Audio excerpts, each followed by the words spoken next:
Today we have two very interesting topics. We're going to talk about fiber and diabetes, both two very pertinent topics to our carbohydrate section.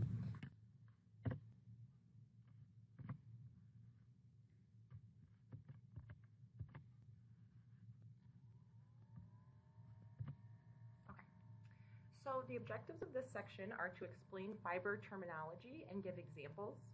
We want to understand the four main significant characteristics of fiber and discuss the different forms of fiber. And we're going to discuss the health effects of fiber. Okay, so the total fiber that we consume is a sum of dietary fiber and functional fiber. So dietary fiber consists of non-digestible carbohydrates and lignin that are intact and intrinsic in plants. And plant cell walls contain over 95% of dietary fibers. Functional fibers have been isolated, extracted, or manufactured in some way.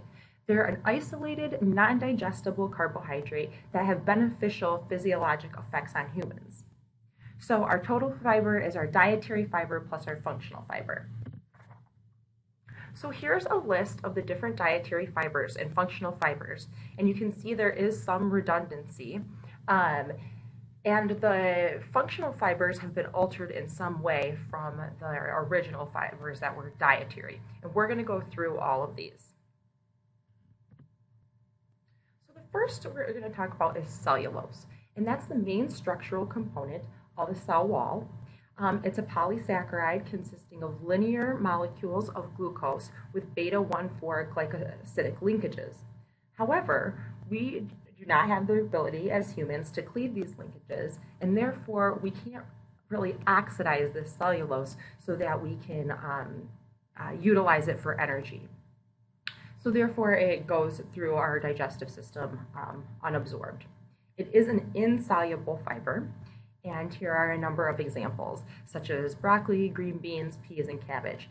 And it's kind of easy to think about these not being absorbable because they are really tough when we chew them, and we just do not have the ability to break down these extremely fibrous molecules.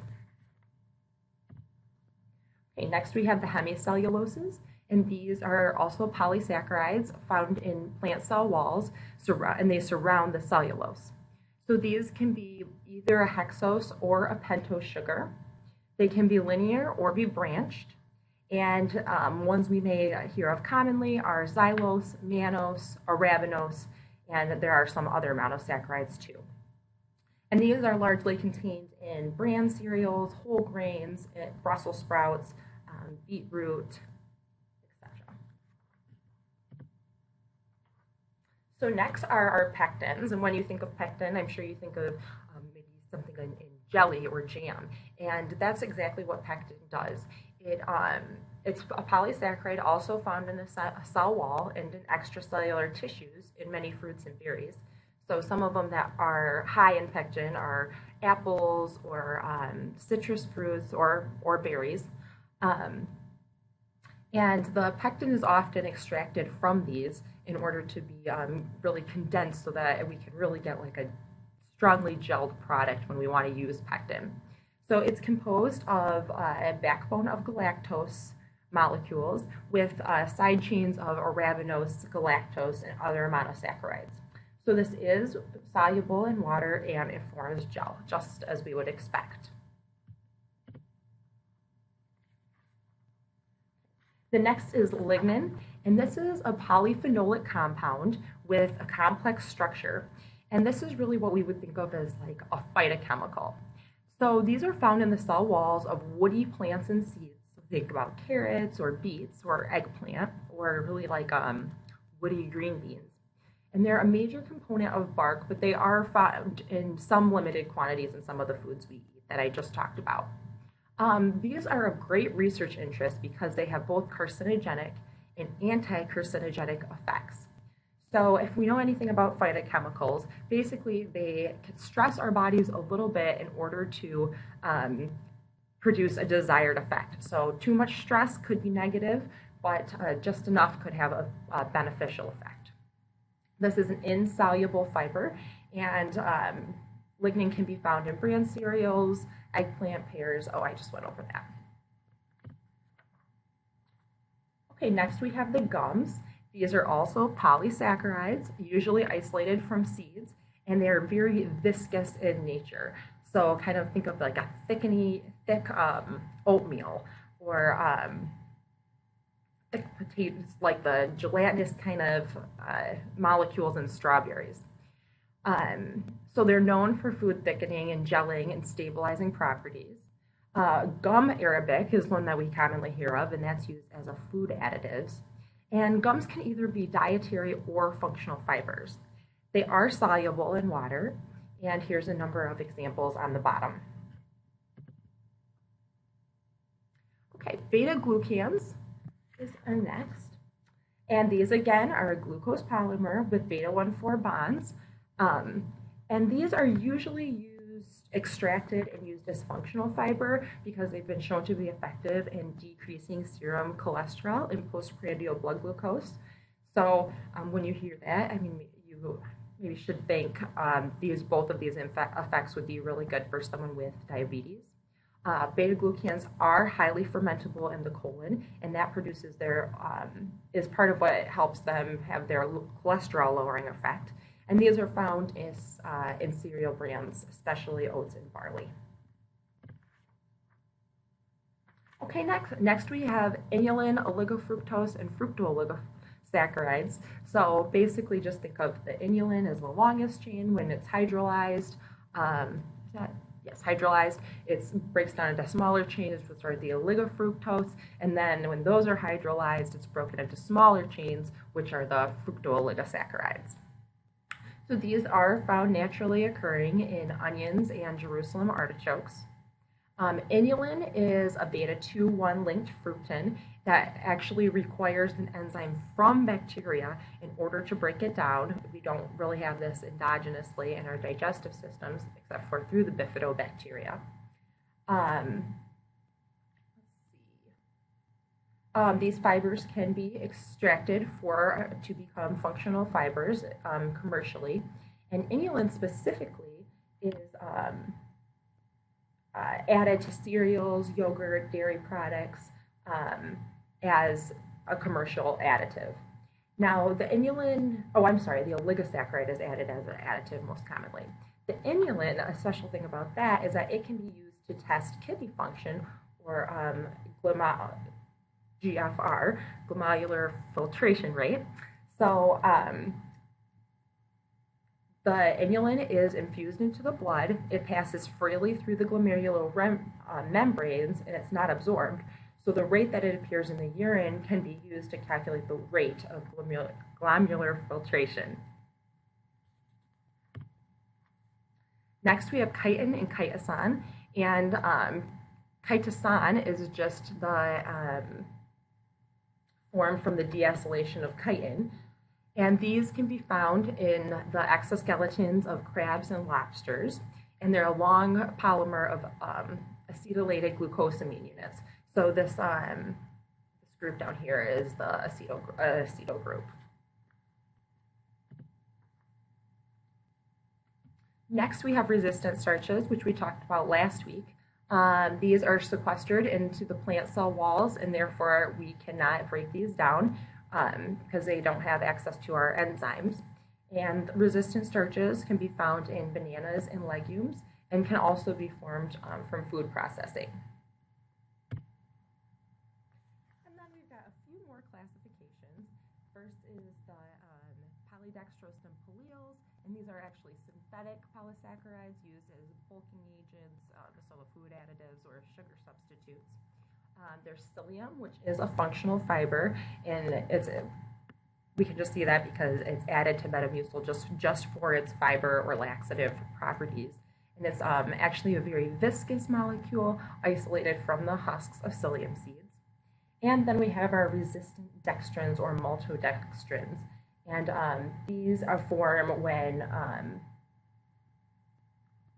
starch, I'm sorry, that's a typo, when starch is heated and treated with enzymes. Okay, so this next page just shows the recommended intakes for fiber for different age groups. And basically the take-home message is that adult females need 25 grams a day and adult males need about 38 grams a day. And then here's recommended intakes for fiber according to per 1,000 calories. So this just accounts for the fact that people need different amounts of calories, and therefore they would need a different amount of fiber.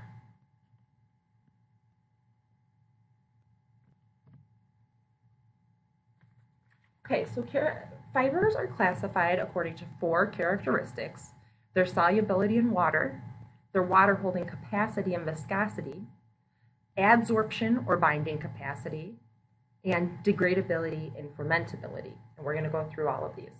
And as we do, keep in mind that we eat foods with a combination of fibers. There's barely any foods that just have only one type of fiber in it, as far as plants go. Okay, so here we have on the left and right columns water-soluble fibers and water-soluble and insoluble fibers and their properties. So water-soluble fibers, as implied in their title, dissolve in hot water, and they actually are more likely to form kind of a thick, viscous, or gel type of product, which we'll see as we talk about the viscosity properties. But because of this, they kind of delay gastric emptying, and they slow the movement of food through our digestive system. So they increase the transit time, they slow the movement. And they also decrease contact between our food and our epithelial lining, and therefore decrease nutrient absorption. Our water, and we are going to talk more about that too. Water-insoluble fibers, on the other hand, don't dissolve in water. They actually speed up the time that the food takes to move through our intestine, and they increase fecal bulk. And increasing fecal bulk does usually decrease transit time. Okay, the second characteristic is the water holding capacity and viscosity. And this is really the ability of the fiber in the food to bind to water. So think of fiber as a dry sponge that's moving throughout your digestive system, and it can soak up some of the fluids and digestive juices that are in your digestive system. So water-soluble fibers usually have a high water-holding capacity. So we think of them as separate characteristics. They're very interrelated, and they may hold up to several times their weight in water. Some water-soluble fibers do form viscous or thick solutions within the GI tract. And as I said before, this causes them to move more slowly and digest more slowly, which decreases absorption. But, however, not only water-soluble fibers have high water-holding capacity, there's other characteristics that can impact water-holding capacity and viscosity, including the pH in the GI system, the size of the fiber particles, and the extent to which they've been processed. So not processing a product and keeping its original integrity of its structure usually increases the water-holding capacity.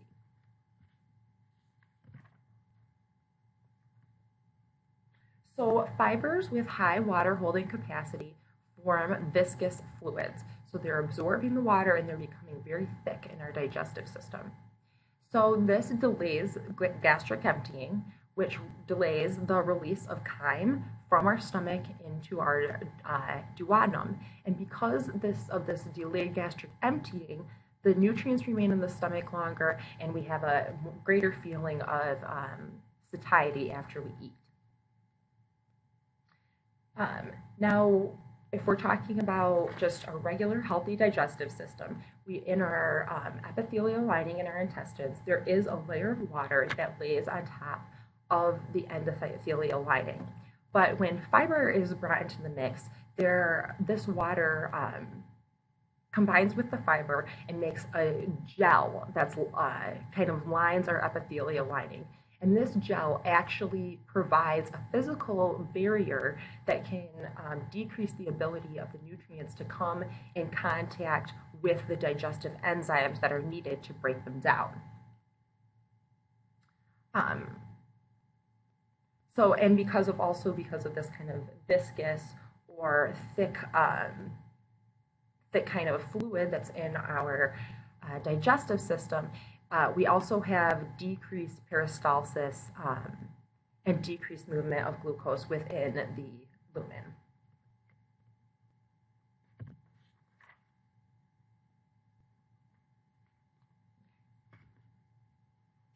Now, some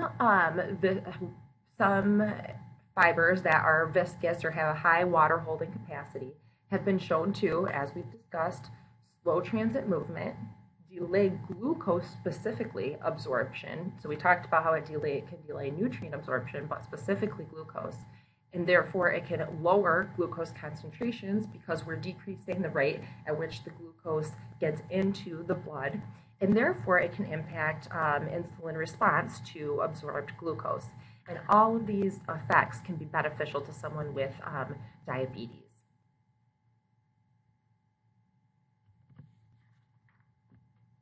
Okay, so our third characteristic that we consider when we're classifying fibers is their adsorption or binding capacity. So we always hear about absorption, how a molecule can absorb another substance, but here we're talking about adsorption, which is more of a binding rather than an absorption. And gums, pectin, and some hemicelluloses, which are soluble fibers, have the ability to bind to other substances such as enzymes and water. But their ability to bind depends on a number of factors, including, again, GI pH, particle size, food processing, and their fermentability. And fermentability is the fourth characteristic that we'll be talking about in a few minutes.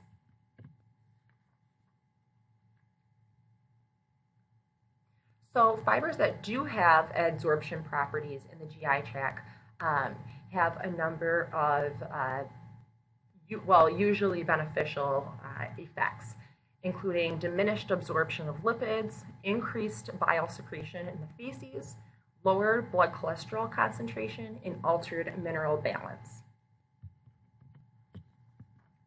So first, let's touch on the diminished absorption of lipids. So fibers such as pectin, gums, and oat bran, those are soluble fibers, they can affect lipid absorption because they are actually able to bind to fatty acids, cholesterol, or bile acids in the lumen of the intestines. Now, once fibers and cholesterol are bound to fiber, they cannot form micelles, and if they're not incorporated into micelles, then they can't be absorbed because only free fatty acids, monoacylglycerols, and cholesterols can be incorporated into micelles. So if they're not absorbed, if they're not incorporated into micelles and they're not absorbed, then they move on to the large intestine for excretion and degradation by intestinal bacteria. So we have decreased absorption of lipids. Okay. Second is increased fecal bile acid excretion, and it's pretty much the same reason. So fiber can bind the bile acid, and then it cannot be used in micelle formation. Therefore, it goes through the small intestine to the large intestine, and we excrete more of it. The third effect of these fibers with adsorption properties are that they can lower blood cholesterol concentrations. So when we have higher excretion of bile in the feces, less bile is recycled in enterohepatic circulation. And therefore, our body needs to use the cholesterol that's already there for new bile acid synthesis, therefore taking some of the cholesterol out of circulation. And we have one more mechanism by which it can do this, and that is that it shifts the bile acid pools away from cholic acid to a different bile acid, which is chenodeoxycholic acid. And this bile acid inhibits HMG-CoA reductase, which is needed for cholesterol biosynthesis. So it actually, the fiber actually shifts the bile acid to a form that makes it so our bodies can't biosynthesize cholesterol. Therefore, we don't have as much cholesterol synthesis, and we have less blood cholesterol, lower blood cholesterol.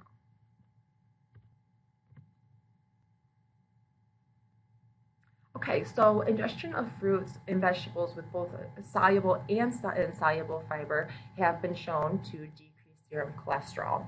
So the psyllium gums, oat gum, and pectin have the greatest effect for the reasons that we just discussed. Okra and soybean have an intermediate effect, and corn, wheat, and rice bran seem to be ineffective in lowering serum cholesterol.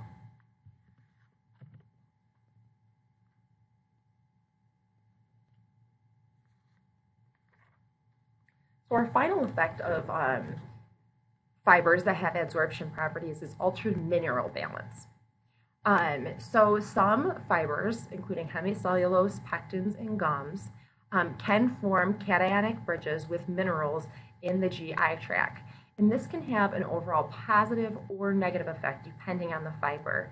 And that depends on the degree of fermentability of the fiber or accessibility of the bacterial enzymes to degrade the fiber or ferment it in the colon. So microbial proliferation, that is, think about bacteria in your colon, from slowly fermentable fibers, can increase the binding of minerals. And therefore, we have greater mineral loss from the body if they're excreted from the colon. In contrast, when we have a rapidly fermentable fiber, such as pectin, it can actually have a favorable effect on mineral balance. So minerals such as zinc, calcium, and iron bound to these fibers, such as pectin, are released as the fermentation occurs, and therefore they can still be absorbed in the colon. They're not excreted with the colon. In the colon, I mean. So our last property is degradability and fermentability. So part of the desirable consequences that occur from fermentable fibers is that they metabolize into lactate and short-chain fatty acids. And pectin, gums, oat and wheat bran, and psyllium all degrade into these short-chain fatty acids. And the primary ones that we consider are acetic, butyric, and propionic acid. However, there also are some byproducts that are hydrogen, carbon dioxide, and methane that are either excreted as flatulence or we exhale them.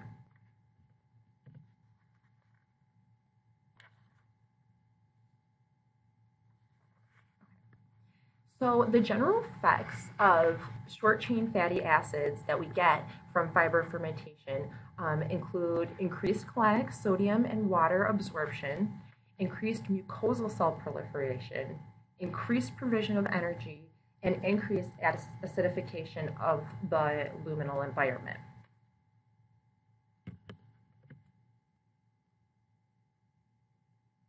So the short-chain fatty acids can provide energy to epithelial cells. The fatty acids that are not used by colonic cells, the propionic and acetic acids, can go through hepatic circulation, through the portal vein to the liver, where they can be metabolized. So only butyric acid can be used directly by the epithelial cells. Most acetate passes to peripheral tissue and is metabolized by skeletal and cardiac muscle.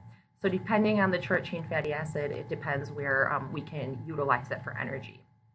And then we also have a decrease in the pH of the colon's lumen when we have fermentability or fermentation resulting in short-chain fatty acids.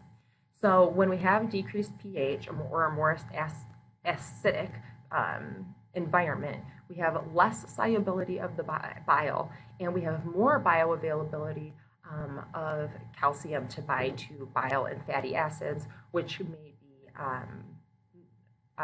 protective against cancer. So we also have fibers that are non-fermentable, such as cellulose and lignin. Others are more slowly fermentable, including some hemicelluloses. So, those are particularly valuable in promoting microbe proliferation in the body, and these can have a couple of beneficial effects. So first, increasing the number of microbes that are available in the colon can increase scavenging or sequestration of certain toxins. And when microbes are able to sequester these toxins, they then bind to them and they're excreted from the colon. In addition, it increases fecal volume, and increasing fecal volume, which often happens because of the high absorbability of water. So wheat bran, for instance, can absorb 3 times its weight in water. This increased fecal volume is usually really effective in initiating a bowel movement if someone is constipated. So the health benefits of fiber have been demonstrated for a number of chronic diseases that plague us in America. So the first big one is cardiovascular disease, and we find the impact from soluble fibers. And the reason that it works is because it can lower blood cholesterol by slowing absorption of cholesterol and binding bile. But that's not really the only reason. We also know that intake of fiber is associated with lower blood pressure and lower risk of many heart diseases. And fiber is also associated with a higher quality diet. So more fruits, more veggies, more whole grains, which is also protective against cardiovascular disease. Fiber may be beneficial in diabetes because it can improve blood glucose tolerance by delaying glucose absorption and insulin secretion, and can actually improve insulin sensitivity. Both insoluble and soluble fibers have been shown to be beneficial on obesity and for weight control. Usually foods with fibers have lower energy density and higher volume, promoting satiety. And they can also reduce hunger because they satiate you. And they also delay gastric emptying, which reduces nutrient utilization. And finally, fibers have been shown to improve many GI disorders, constipation, diverticulosis, hemorrhoids, colon cancer. Part of this is because the insoluble fibers particularly can aid in intestinal motility and provide bulk to initiate bowel movements. And this really protects against prolonged exposure of the epithelial cells in the colon to carcinogens because it speeds the transit time through the intestines.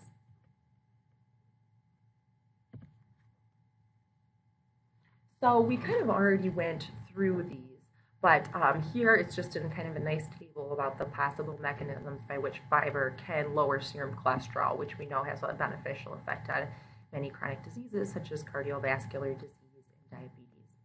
So again, we already talked about this, but here it is again. So it delays gastric emptying, which leads to a decreased rate of carbon lipid absorption and decreased rate of insulin secretion and lipoprotein formation. So I'm sure we all know lipoproteins include LDL, which is detrimental to cardiovascular disease.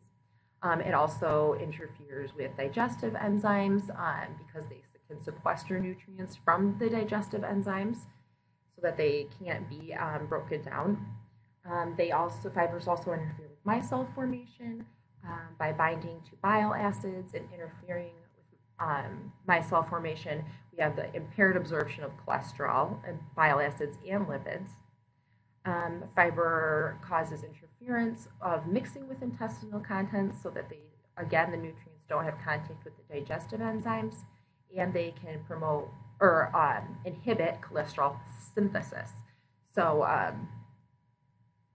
by the production of short-chain fatty acids, again, we inhibit HMG-CoA reductase that's needed for cholesterol synthesis.